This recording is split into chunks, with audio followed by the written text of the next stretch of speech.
person who came and argued with me and told me, Brother Zakir, I agree with you that plants have got life, plants can feel pain, but the plants have got about 2 senses less as compared to the animals. Therefore, killing a plant is a lesser sin as compared to killing an animal. I am asking you the question, brother. Suppose your brother, your elder brother, he is born deaf and dumb.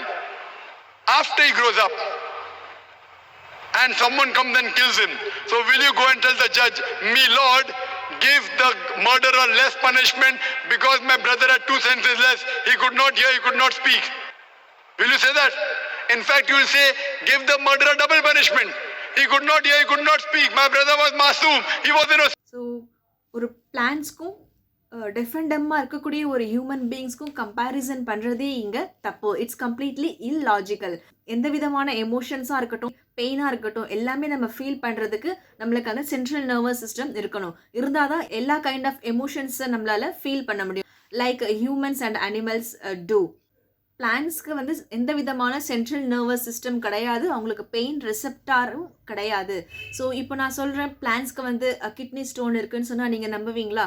பிளான்ஸ்க்கு heart attack வந்துடுச்சு அப்படின்னு சொன்னால் நீங்கள் நம்புவீங்களா? Heart எங்கே இருக்குது காட்டுன்னு கேட்பீங்க இல்லையா? The same way பிளான்ஸ்க்கு brain கிடையாது, அவங்களால பெயினை வந்து ஃபீல் பண்ண முடியாது, அவங்களுக்கு எந்த விதமான பெயின் ரிசெப்டார்ஸுமே கிடையாது. டெஃபெண்டமாக இருக்கக்கூடிய ஒரு ஹியூமன் பீயிங்ஸ்க்கும் பிளான்ஸ்க்கும் கம்பேரிசன் பண்ணுறது அப்சல்யூட்லி ராங்கு. அவருடைய லாஜிக் படி நம்ம பார்த்தாலுமே ஒரு டொமேட்டோ வந்து பிளான்ட்ல இருந்து பிக் பண்ணி எடுக்கிறதுக்கும் டெஃபெண்டமாக இருக்கக்கூடிய ஒரு ஹியூமன் பீயிங்ஸை நம்ம ஹர்ட் பண்ணுறதும் ஈக்குவல் கிடையாது. ஸோ சிந்திப்போம், கருணை உலகமாக மாற்றுவோம். நன்றி.